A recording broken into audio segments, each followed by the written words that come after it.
ત્યાં સુધી વાત છે અલ્નીનોની સૌને ચિંતા છે, ખાસ કરીને ગુજરાતના ખેડૂતો એટલા માટે ચિંતિત છે કેમ કે 15મી જૂન સુધીમાં પાછલા 10 વર્ષોમાં આપણે જોયું છે કે કમસે કમ પ્રી મોન્સૂન એક્ટિવિટી તો થાય જ, ગુજરાતના અલગ અલગ જિલ્લાઓમાં વરસાદ પડે જ, પણ 15મી જૂન સુધી વરસાદ જ ના પડ્યો હોય એવું 2026નું આ વર્ષ છે।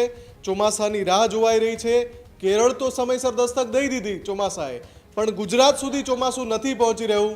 ત્યારે ન્યૂઝરૂમે જે અહેવાલ દર્શાવ્યો હતો એના ઉપર હવે હવામાન નિષ્ણાંત પણ મહોર મારી રહ્યા છે। પરેશ ગોસ્વામીએ પણ એ જ વાત કરી છે જે અહેવાલ 72 કલાક પહેલાં ન્યૂઝરૂમ દર્શાવી ચૂક્યું છે, એટલે કે અલ્નીનોને લઈને અલ્નીનોની અસર શરૂ થઈ ગઈ છે। અલ્નીનોનો પ્રભાવ આ વખતે ચોમાસા ઉપર પડ્યો છે અને અલ્નીનોના કારણે ગુજરાત સુધી ચોમાસું નથી પહોંચ્યું, પણ ગુજરાતના ખેડૂતોએ ચિંતા કરવાની જરૂર નથી।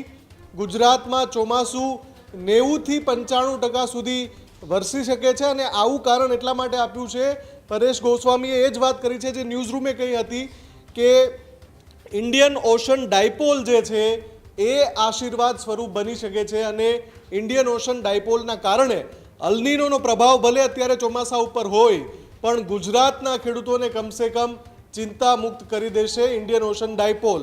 સૌથી પહેલાં એ સાંભળી લઈએ કે હવામાન નિષ્ણાંત પરેશ ગોસ્વામીએ શું કહ્યું। આ વર્ષે થોડોક અલ્નીનોનો પ્રભાવ પણ જોવા મળી શકે છે। આમ જોવા જઈએ તો અલ્નીનો વિશે ઘણા બધા મિત્રોએ વાત સાંભળીને ક્યાંક ખેડૂતો ચિંતામાં પણ છે, પણ ગુજરાતના ખેડૂતોએ આટલી બધી ચિંતા કરવાની જરૂર નથી કેમ કે અલ્નીનો સક્રિય થશે છતાં પણ ગુજરાતની અંદર 90થી 95% સુધીના વરસાદ પડે તેવી શક્યતાઓ છે અને એનું પણ મેઇન કારણ છે કે આઈઓડી એટલે કે ઇન્ડિયન ઓશન ડાયપોલ છે એ પોઝિટિવ રહેશે, જેને કારણે અરબ સાગરની જે સિસ્ટમો હોય એનો લાભ મળે અને ગુજરાતની અંદર નોર્મલ આસપાસ ચોમાસું થઈ જશે।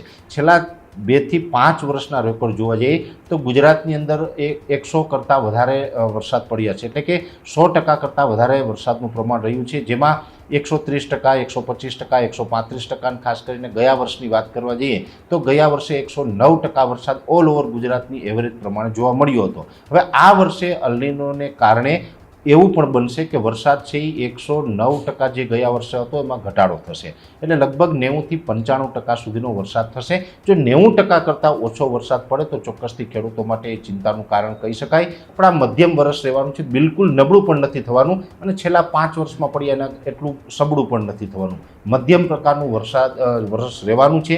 આ જ પ્રકારની તમામ અપડેટ જોવા માટે ન્યૂઝરૂમ ગુજરાતને લાઇક, શેર અને સબસ્ક્રાઇબ કરવાનું ભૂલતા નહીં।